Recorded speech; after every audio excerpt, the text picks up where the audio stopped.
Hey History is a podcast all about Australian history, where the kids ask the questions. I'm your host, Axel Clark. This is a bonus episode for teachers and grown-ups. If you're a kid, check out one of our other episodes. Those are made especially for you. In this episode, I'm handing it over to the historians behind this podcast. My mum, Professor Anna Clark, and a friend, Professor Clare Wright. Take it away, guys. Hey, I'm Anna Clark. I'm a Professor of History at the University of Technology, Sydney, and I'm here with my friend, Clare Wright. And I'm also a Professor of History, but I'm down in Melbourne at La Trobe University.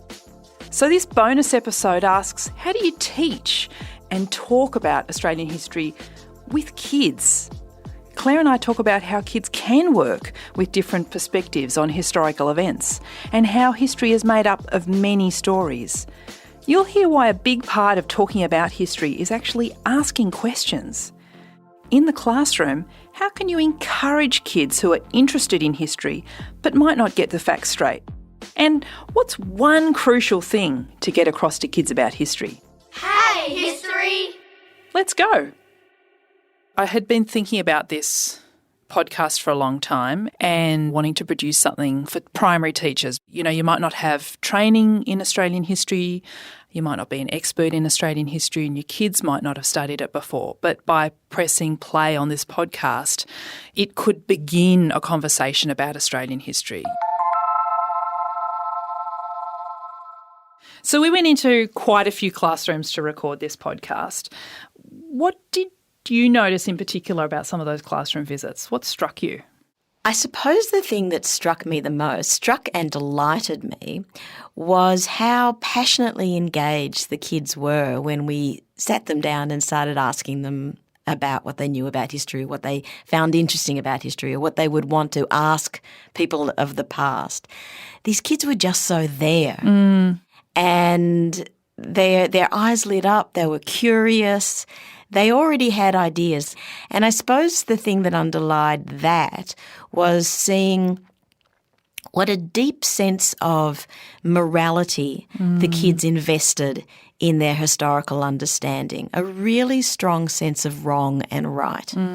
Yeah, that's right. They had a really strong sense of morality and of fairness, but they weren't just sort of simplistic and judgmental or viewing history as just a tally of right and wrong, because I was also really struck by the complexity of the questions that they asked. We've got a question. If I could go back in time, I'd probably ask my ancestors how they learned. I wonder what their grandmas and aunties and that told them. I would ask them, like, what are you feeling right now? Because, like, a big ship's coming and, like, trying to take over the land. Would you rather live in England with the harsh living conditions or in Australia working for someone? I would ask a convict if they had a better life after moving to Australia when the sentence was finished. Maybe the voyage changed them as a person. Did you make friends with the First Nations people? How were you affected by the gold rush? Did Aboriginal people mine gold too? How bad was the discrimination? Like, was it just bad or was it absolutely terrible? Like, what did it actually feel like to be discriminated against in that time? That's the whole story. Let's find out. You know, for anybody who thinks that Australian history should be one thing or this thing, or that kids aren't ready to understand the complexity of the past, walk into a classroom and talk to them, because they are absolutely, completely across the idea of complexity, and they can completely understand that there are different perspectives on the past, and that the questions we ask of the past really reflect our own, I suppose, our own values at a point in time. So, Clare, when you listen to Hey History, you'll notice that there's a lot of questions. And, Clare, one of the things I've heard you say a few times about history is that there's no such thing as stupid questions. But can there be unhelpful questions? Questions that don't necessarily lead us to places or conversations we want to be having. I've got one in mind. I remember when I was a kid studying history, there was a lot of emphasis on heroes. Who was a hero? And so maybe a question like, was Captain Cook a hero? Maybe that's not a helpful question to be asking, because maybe the whole concept of heroism is no longer so relevant as it was in the 1970s in a whole kind of nationalist moment. I think there's probably a difference between a kid asking that question and a teacher or a curriculum asking that question. If a kid asks that question, it's a sort of a teachable moment. What is a hero? Can heroes also have done not great things?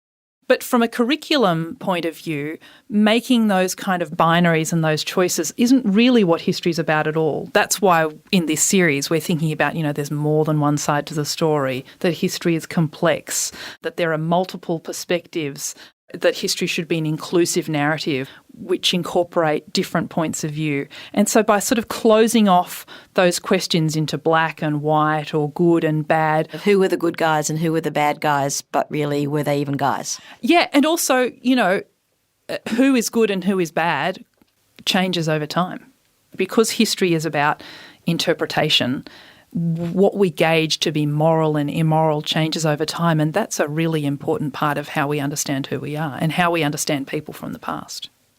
Yeah, totally. I mean, history isn't fixed. Like, it's not one story and that gets written down in a book because it is the true story and the only story. The books that kids are reading in school these days are different from the ones that we were reading because different evidence comes forward, because different questions get asked about what happened in the past, and we start to think about who's telling the story, who's the person who is providing the answers to that question. So historians make history as well by the very stories that they tell. And the questions they ask. And the questions that they ask. And the questions change over time because the relevance changes over time as well. What new questions can we ask? What different questions can we ask? Anna, one of the things that people will hear come up a lot, questions about evidence. And there's a question that's repeated a lot, which is, what's the evidence? How do we know what really happened? How do we know? Why is this an important question to get kids thinking about history? Yeah, that's such a central part of how we think about history, not just about the past but also about history. How do we know? And that gets back to the main skills, I suppose, that come through in the curriculum around research. What are the sources that we're using, the sort of evidence and the archive from the past? And often that's found in libraries, in memoirs, in diaries. But throughout these episodes, we are also finding that it comes from oral histories, from family stories, from First Nations perspectives, from archives held in the country itself. And some of those objects that we've been looking at, the convict love tokens, the Darawal spears, the gold panning and the ochre from the rock shelters, those last three objects come from the National Museum of Australia. The Darawal spears, this is really cool, have recently been repatriated from Cambridge University Museum, and soon they'll be on display at a Kurnell Visitor Centre that's going to be built on Darawal country. We included those objects, to highlight to students that pieces of the past weren't just written down and they're not just held in libraries. They're also objects that we can hold and feel and touch, pieces of evidence from the past that help us understand what happened and who lived and the stories that can be told about those times. And for anyone who's interested in seeing more sources and objects from the past, just head to the National Museum of Australia's digital classroom. You can find it on their website. So as historians, Claire, what do you think is crucial for history teachers to get across to students about history? Well, actually, one of the first things that I think is really critical is to understand the difference between the past and history. So history isn't something that is actually like a fact. History is the story that we tell about the things that happened in the past. Yeah, I like to think of that the past is what happened and history is the stories we tell about the past. So what do you reckon you'd do if you were a teacher and you knew that a student had this passion, they had this empathy and they had this imagination, but they didn't quite have the facts straight?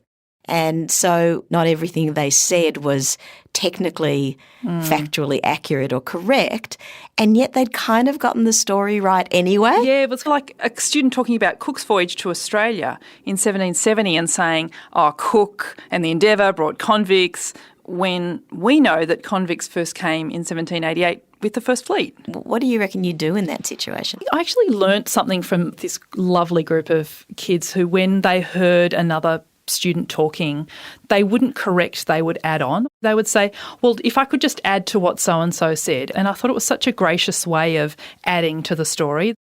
What I do in my own teaching with students is acknowledge and listen and add to without putting them down and without sort of dampening their enthusiasm, and say, it's really interesting that you brought Captain Cook and the convicts together because they're obviously two really important waves of Europeans coming to Australia. They're slightly different, but they're related. And maybe just add some of the facts, like you could plot it on a timeline. Exactly. Here's where Captain Cook comes. Here's where the convicts come. You can see they didn't happen at the same time, but you can join them thematically. Absolutely. And that the convicts could only happen because Captain Cook came before and had written about Australia. Which isn't to say that, let 1,000 flowers bloom and that somebody can say something outrageous and offensive. It's actually about how do we use those students' enthusiasm and interest and engagement with the past to kind of help them fill out their timeline and help them increase their understanding and their knowledge. Even as historians ourselves, we're always finding out new stuff and realising that, the fact that we had might be incorrect or could be changed a little, but it doesn't necessarily change the sort of the outcome or the story.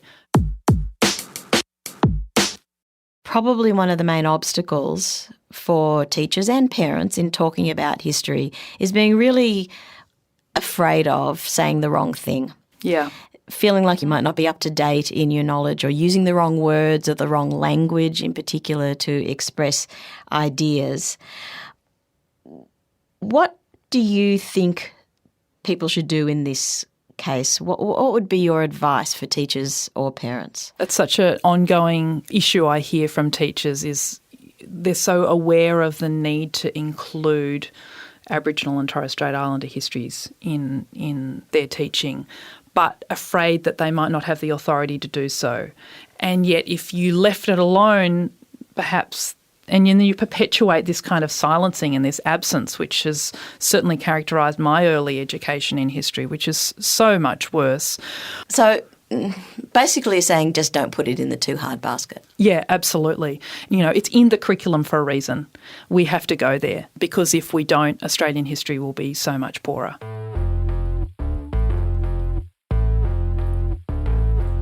If you're teaching history in a primary school classroom, how can you also be doing reconciliation?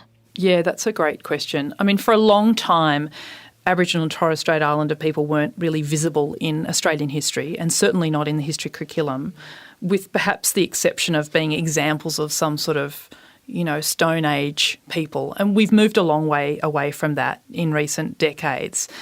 It's important to understand that the subject of history was kind of part of that omission. Like historians and the history syllabus actively excluded Aboriginal and Torres Strait Islander people from the national story, from Australian history. But it can also be part of the solution by seeking out perspectives, histories and sources to include Australia's first histories, by listening, by understanding that Aboriginal and Torres Strait Islander perspectives are there on Australian history. We need to tell the truth about Australian history and bring kids into the conversation about Australia's past. Anna, the thing I guess it strikes me here is that some classrooms around Australia are mostly Indigenous and others might have only 1 or 2 Indigenous students and many will have none. But it's just as important to include the histories of other people who haven't been widely recognised in Australian history writing as well, isn't it? That's absolutely right. I mean, we know how important it is to include the histories of women, for example, in the way we remember Australian history, or the histories of migration, or even of children. And for that very same reason, it's vital to include Aboriginal and Torres Strait Islander perspectives because they're central to helping us understand who we are and how we got here. So it's not just about teaching Aboriginal and Torres Strait Islander history to Aboriginal and Torres Strait Islander students or teaching about women to girls. Actually, the curriculum and what we learn from it will enhance everybody's understanding of what it means to live in Australia and Australia's past. That's right. Australian history is complex, Australian society is complex, and if we simplify it, we're really doing a disservice to the ways we understand ourselves. But I guess, actually at the end of the day, this isn't rocket science for kids, is it? I mean, many are very open to issues of injustice and fairness, who gets picked for the team, who's left out of the team. And so I think they're well placed to understand Torres Strait Islander and Aboriginal culture, histories of women, histories of migration. We just have to, in a sense, be brave enough to go there. Yeah, absolutely. Thanks so much for listening to this. Claire and I have had a huge amount of fun, along with our producers and Axel, bringing this together. But we want to hear whether this has been useful. We've tried really hard to make this as accessible as possible to a wide range of audiences. Hey, can I ask something? Have you used Hey History in your classroom? How are you using it in your classroom? Do you think it's pitched at the right level? Do you have suggestions? Would you like to hear more from us? Are there other episodes that you would find useful? Question time, everyone. We've been so lucky to get help from primary teacher Nick Adney in developing some learning materials to accompany this podcast. So we're really keen to hear from you about how you have used them and whether you'd like to see more in the future. Write in on our website, heyhistory.net. heyhistory.net. Hey History is made on Gadigal country by Anna Clark, Clare Wright, Jane Curtis and Britta Jorgensen. It's endorsed by the History Teachers Association of New South Wales. And your host is me, Axel Clark. Executive producers are Clare Wright and Anna Clark. Clare Wright is Professor of History and Public Engagement at La Trobe University. Anna Clark is Professor of History at the University of Technology, Sydney. Podcast concept, design and development by Anna Clark. Indigenous Cultural Consultant is Katrina Thorpe. Story Editor is Kyla Slavin. Learning material by Nick Adney.